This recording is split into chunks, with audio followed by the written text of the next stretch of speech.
Today we're going to take a look at how to make some bean bags for cornhole. And you see this game being played at different sporting events, get-togethers, backyards.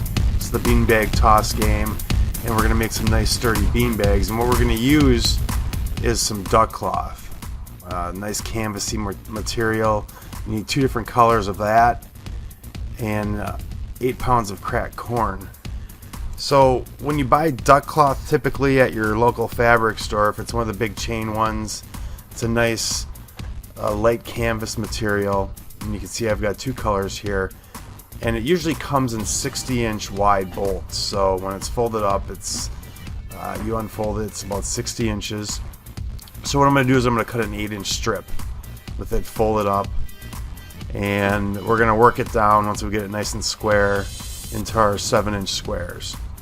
And you can see this stuff measures out, like I said, 60 inches, so you can get your 8 7-inch squares out of this. So I'm gonna go ahead and make it easier to work with by ironing it out and making it nice and smooth and wrinkle free. Then we can take it back to our cutting board, and there we'll basically just cut this in half and start squaring it up and making it into 2 easy strips to work with. So I've got it folded in half, and then I'm going to square off the folded edge with a line on my cutting mat, and we'll use that as the reference point.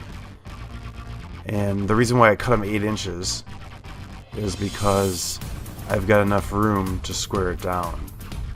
So I'm just going to nip off the edge here where the fold is, where the crease is, and then we'll have enough room to cut 4 7-inch squares out of each remaining strip.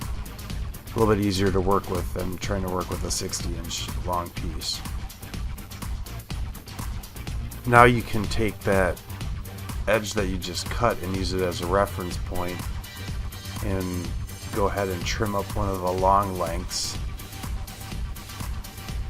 so that you trim this strip down to 7 inches all the way across. Then you can cut your 7-inch squares out of it quite easily.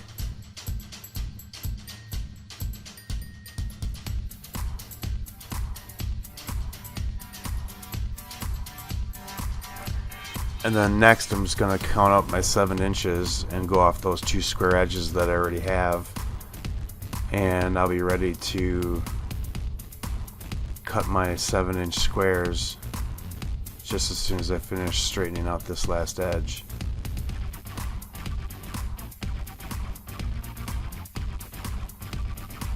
So once you've got the 3-side square, you can go ahead and start making your squares.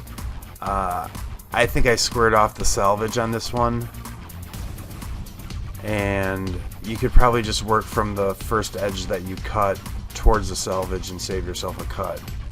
I'm using a 6-inch wide rule on this, so it's real easy to tell I need 7-inch squares. I'm just measuring 1 inch over on my board and using the width of the 6 inches to measure out my squares. And then you'll go ahead and do the same thing for both colors. Like I said earlier, this is a pretty easy project, so we're just going to cut out our squares now, and then next we're going to form them into pouches. We're going to sew 3 sides and pin them together. So now your squares should be pretty close to the same size, and you just match them up as best as you can. You're going to measure in about 3/8 to 1/2 inch is where your stitch is going to be on the 3 sides. And we're going to pin them on the inside, 4 pins, once we get them all lined up. And we're just going to take the pins and put them inside of where you're going to want your stitches to be. And I just do 1 in each corner. And you want your end product, once you get this into an actual bean bag, you want it to be about 6 inches square. So you do that 8 times, and then you go to your sewing machine, and then we're going to put our stitches in. Like I said, it's just going to be 3 stitches, measuring in roughly 1/2 inch on each side, and then we should have 3 sides sewn shut.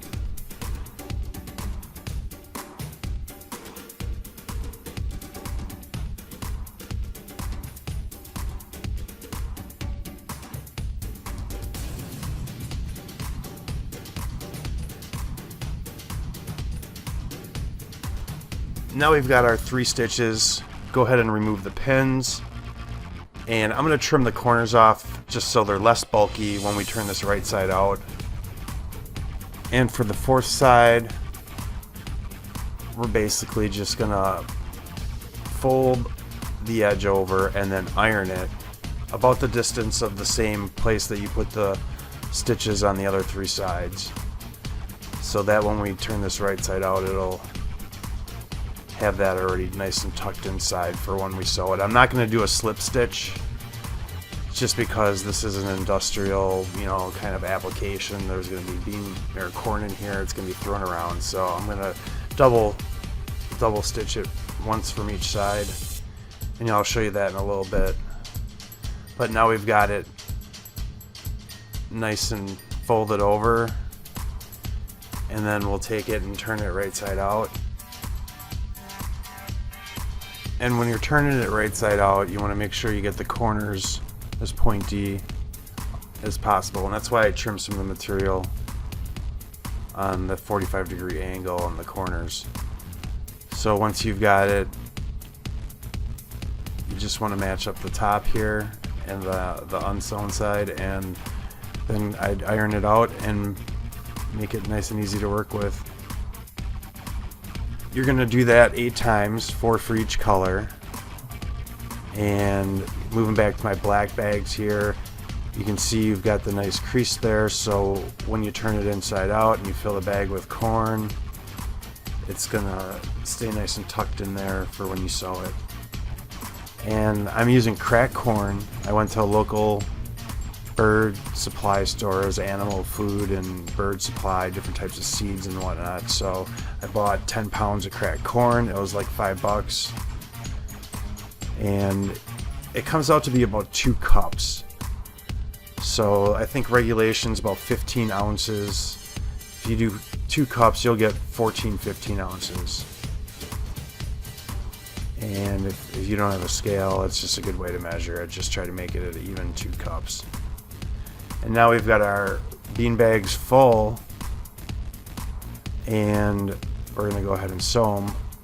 But it's a good idea, I think, to put pins in and kind of move the corn down as far as you can, and then pin it so that when you lay it on its side, you're not battling the corn, trying to keep it in the bag while you're sewing.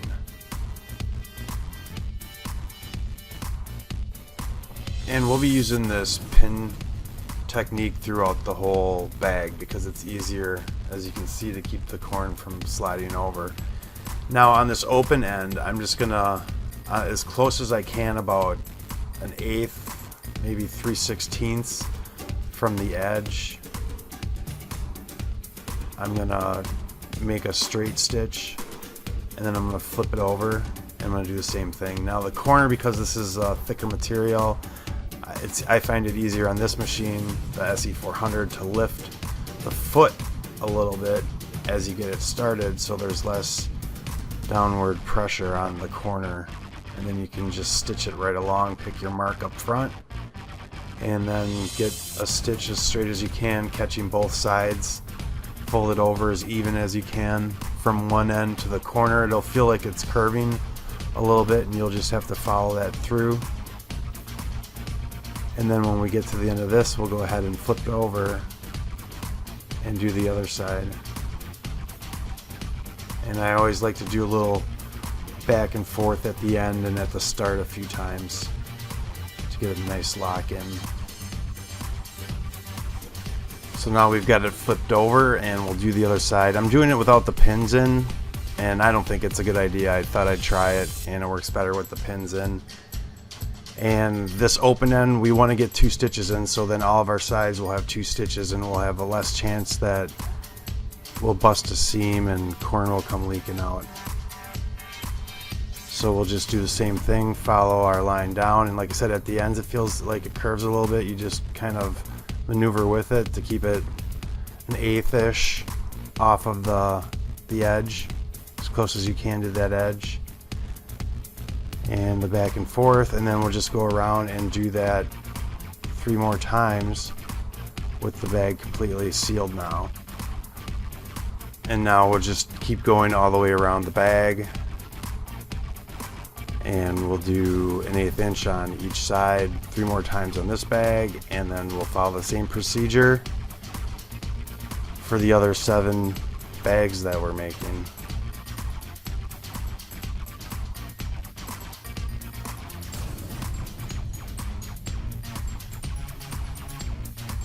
So that's all there is to it. That's how you make your own cornhole bean bags. I hope you guys enjoyed the video. I want to say to all my regular viewers out there that I apologize that I missed a few weeks without saying anything. Summer came and a lot of neat stuff to do in the yard, not sewing related.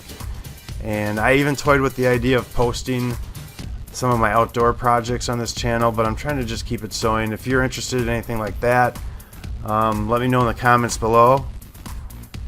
I've got a couple of really cool projects coming up, working with a bright colored burlap, and we're going to turn that into outdoor tapestry for a patio, and then I also will probably be working with this duck cloth again, so stay tuned for that. Share the videos with your friends. Check us out on Facebook.